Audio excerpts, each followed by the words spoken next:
하나님께서 오늘 우리에게 주신 말씀은 시편 19편 1절에서 14절 말씀입니다.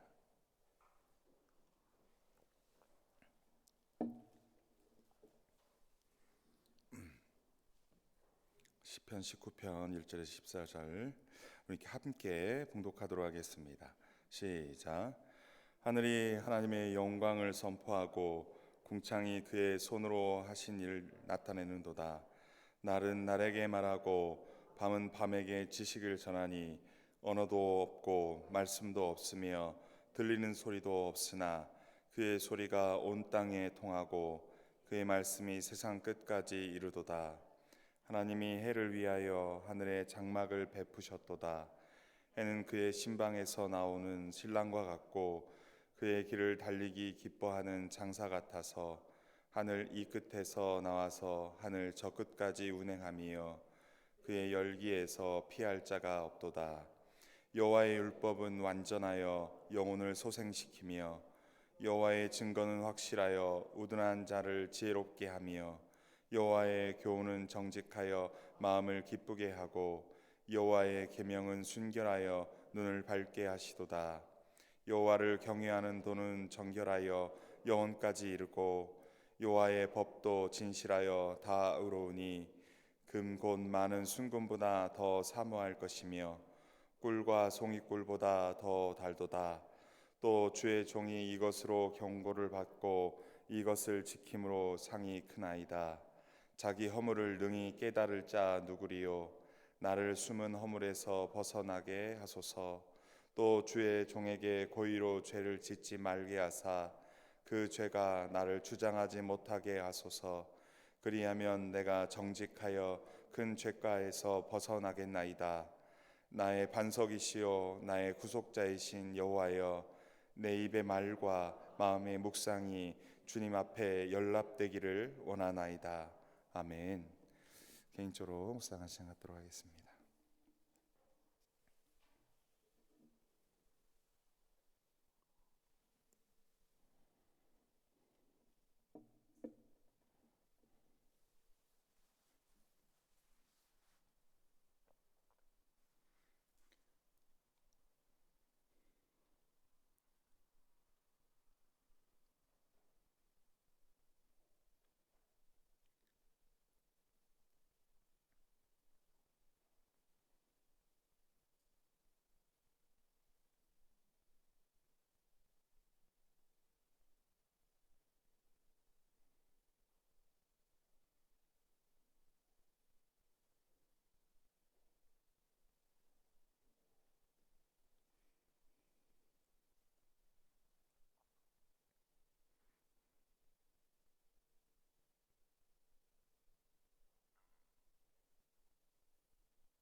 말씀 보도록 하겠습니다. 오늘 본문 시편 19편은 찬양시로 보여집니다. 어제까지 묵상했던 본문은 아마 감사시로 좀 보여지는데 오늘은 이제 찬양시로 보여집니다. 1절에서 시인은 하늘이 하나님의 영광을 선포하고 궁창이 하나님께서 하신 일을 나타낸다고 합니다. 하늘과 궁창에 낮에는 태양과 빛으로, 밤에는 달과 별들의 빛으로 가득합니다. 2절 앞부분에 나타나는 날은 날에게는 낮은 낮에게로 이렇게 번역하는 것이 오히려 더 나을 것 같습니다. 2절에서 낮은 낮에게 말하고 밤은 밤에게 지식을 전한다고 하는데, 이것은 하늘과 궁창에서 낮과 밤을 주관하는 모든 것들이 하나님의 영광을 선포한다는 것입니다. 하나님께서 손으로 하신 모든 창조의 일을 하늘에 있는 모든 피조세계가 증거하고 있다라는 것입니다. 하나님의 영광을 찬양하고 하나님께서 하신 일을 증거하는 피조물들이라는 것입니다. 3절과 4절에서는 비록 언어도 없고 말씀도 없으며 들리는 소리도 없지만 그의 소리가 온 땅에 통하고 그의 말씀이 세상까지 이른다고 합니다. 시인은 온 땅에 되어지는 일들이 비록 사람의 귀에는 들리지는 않지만 그의 소리로 온 땅에 통한다고 합니다. 언어도 없고 말씀도 없고 들리는 소리도 없다고 하는데 그의 소리가 온 땅에 통한다는 것은 역설입니다. 말이 되지 않는다는 거죠. 그의 말씀이 세상 끝까지 이른다는 것은 논리적으로 말이 안 되는 이야기일 것입니다. 이 온 땅이 되어지는 소리는 음성학적 관점에서 말이나 소리가 없지만 이 세상의 가장 먼 구석까지 스며드는 소리가 있다라고 말하는 것입니다. 마치 하나님의 모든 피조 세계가 하나님을 찬양하고 그 찬양의 소리들이 세상 끝까지 이른다고 표현하고 있는 것입니다. 우리 인간으로서는 잘 이해되지는 않지만 시인은 자연이 하나님께 드리는 오묘한 찬양이 있음을 우리 인간에게 깨우쳐 주고 있습니다. 하나님에 대한 자연의 찬양은 항상 존재한다는 것입니다.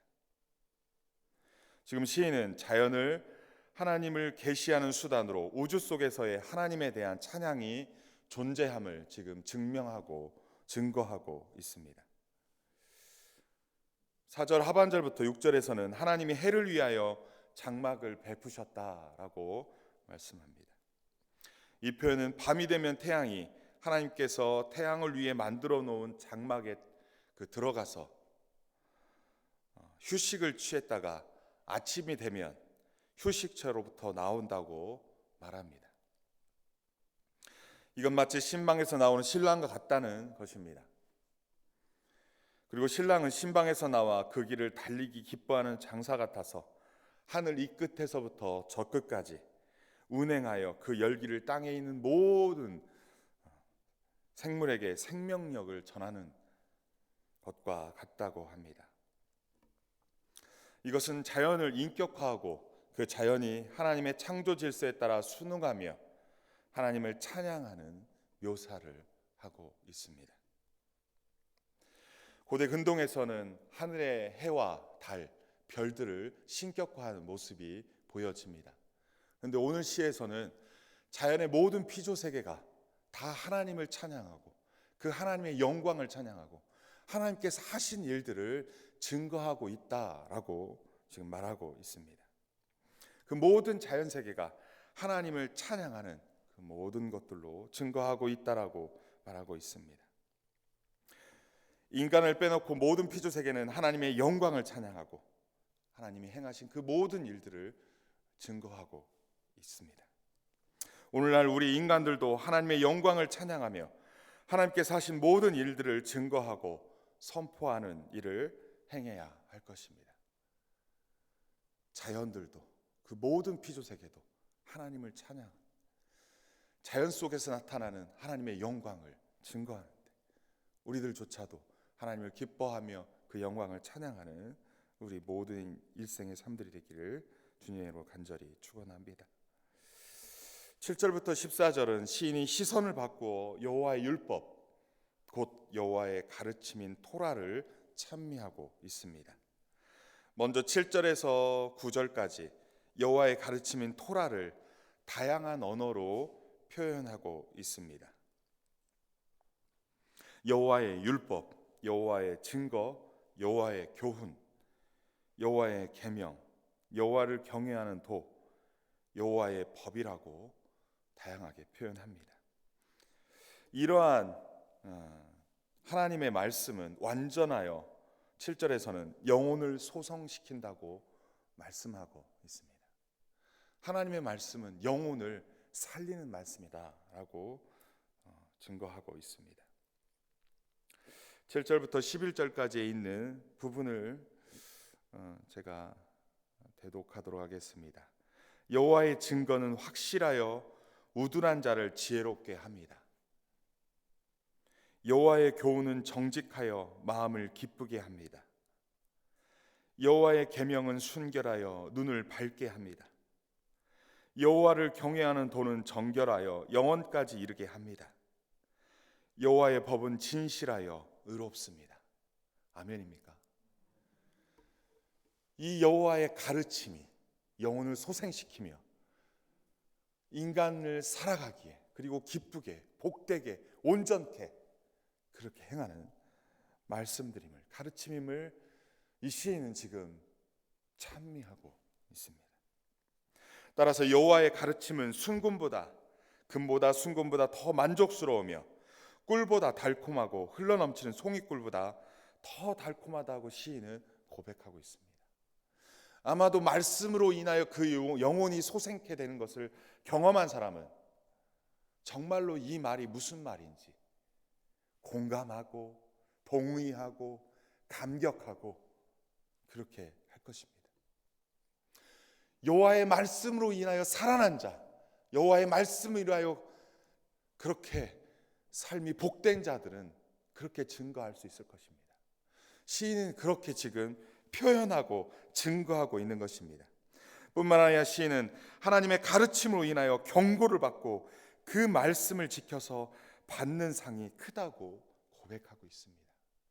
말씀을 받을 때에는요, 이 마음이 찔리고 아프고 괴롭고 고통스럽고 마치 숨고 싶은 그 모습인데, 그 가르침대로 내가 받아들이고 그 가르침을 인정하고 그 가르침대로 지켜 행하다 보니까 종래에는 하나님께서 주시는 상급이 큼을 경험하였다는 것이죠.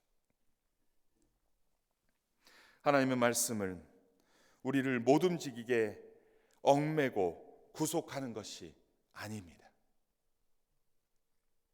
우리의 영을 소성시키기 위한 것입니다. 우리의 영을 살리기 위한 것입니다. 하나님의 가르침을 중심에 둔 사람들은 삶의 기쁨과 그 말씀을 지켜서 받는 상이 크다고 시인은 증언하고 있습니다. 따라서 오늘을 살아가는 우리들도 하나님의 가르침으로 가득한 성경 66권의 하나님의 말씀을 우리의 삶의 중심에 두고 그 가르침을 따라 순종으로 살아가야 할 것입니다.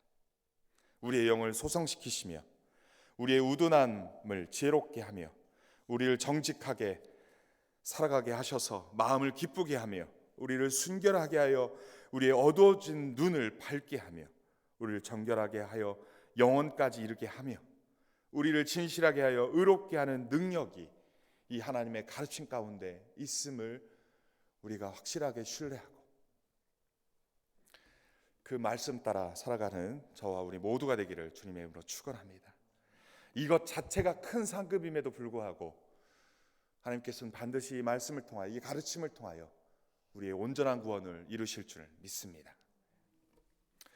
12, 14절의 말씀에서 특별히 12절에서 자기 허물에서 능히 깨달을 자 누구리요? 라고 하는 수사의적 질문을 먼저 하고 이어서 나를 숨은 허물에서 벗어나게 하소서라고 시인은 기도로 마무리합니다. 잘못이나 허물은 정도를 벗어나 곁길로 간다라는 의미입니다. 그런데 오류와 무지를 포함한 표현입니다. 우리의 삶 속에 오류와 무지를 포함하여 잘못이나 허물을 그 정도에서 벗어나서 곁길로 가고 있음을 말하고 있는 것입니다. 시인은 수사적인 질문을 통하여 죄에 대한 고발을 하고 있습니다. 누구도 스스로 숨겨진 죄에서 벗어날 수 없으며 무지의 죄에서 벗어날 수 없기에 깨닫길 바라는 기도일 것입니다. 사람이 자기 스스로 정화할 수 있는 능력만 있다면 상관이 없는데 사람 스스로 그 허물을 깨달아서 정화할 수 있는 능력이 없다임을 이야기합니다. 시인은 이어 13절에서 주의 종에게 고의로 죄를 짓지 말게 하소서라고 기도합니다. 시인은 이어 그 죄, 곧 거만한 의지에서 발동한 고의적인 죄들이 자기 자신을 주장하지 말게 해달라고 또한 기도하고 있습니다. 하나님의 가르침이니 토라의 말씀을 찬양하고 찬미하고, 지금 시인이 그거에 대한 반응으로서 인간 스스로 하나님의 가르침, 토라의 말씀이 없다면 스스로 허물을 깨달을 수 없음을 인정하고, 인간 스스로 고의적인 죄를 벗어날 수 없음을 인정하고 고백하는 표현들일 것입니다.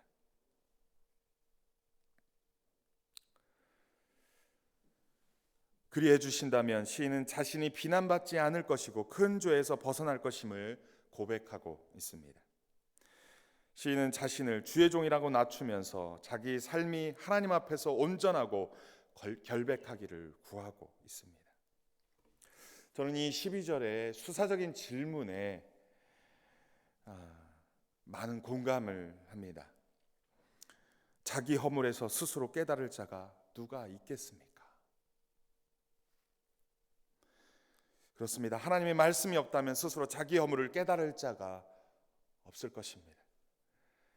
하나님의 말씀을 깊이 묵상하지 않으면 자기에게 무슨 허물이 있는지도 알기 어렵습니다.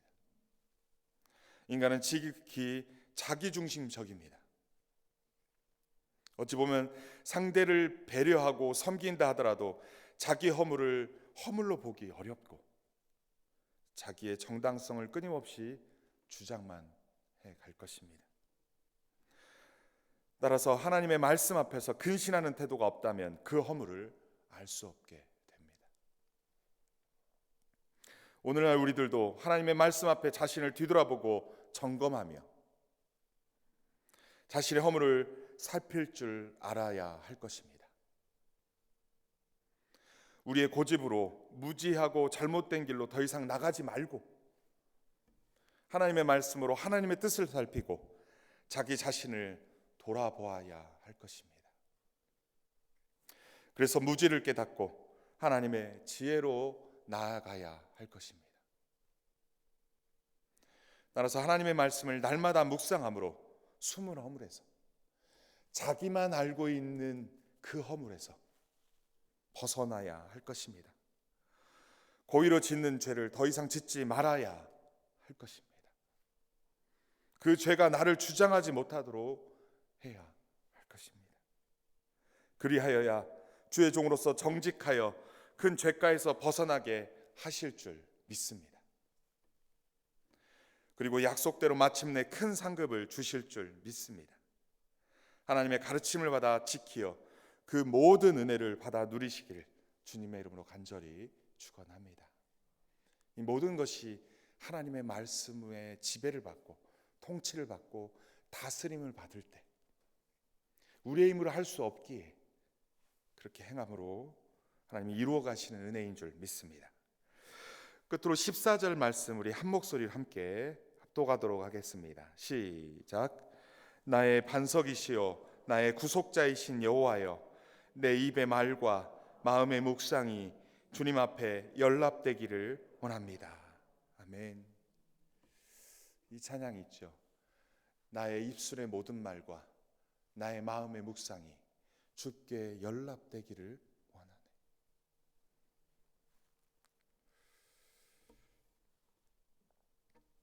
시인은 끝으로 자신의 입으로 내 입의 말과 내 마음의 묵상이 주께 받아들여지기를 원한다고 지금 그렇게 기도하고 있습니다.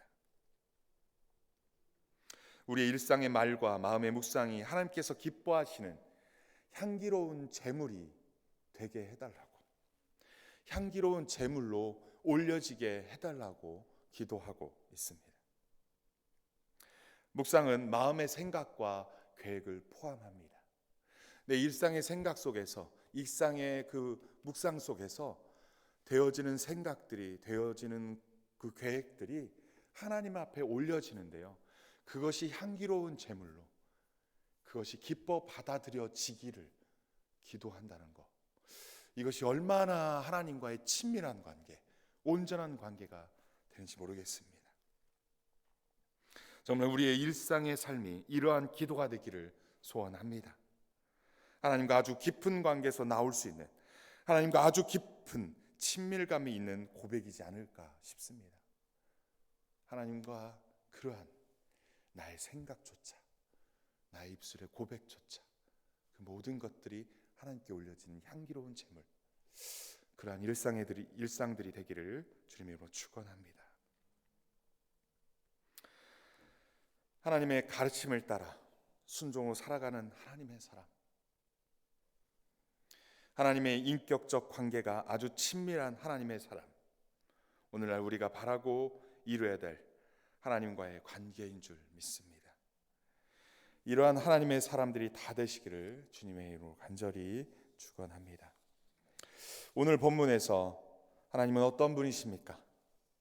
하나님께서는 자연의 모든 피조세계조차 하나님의 영광을 찬양하도록 만물 안에 당신의 영광을 담아 두셨습니다. 따라서 우리 하나님께서는 우리 인간들도 창조주 하나님, 구원의 하나님을 찬양하기를 원하십니다.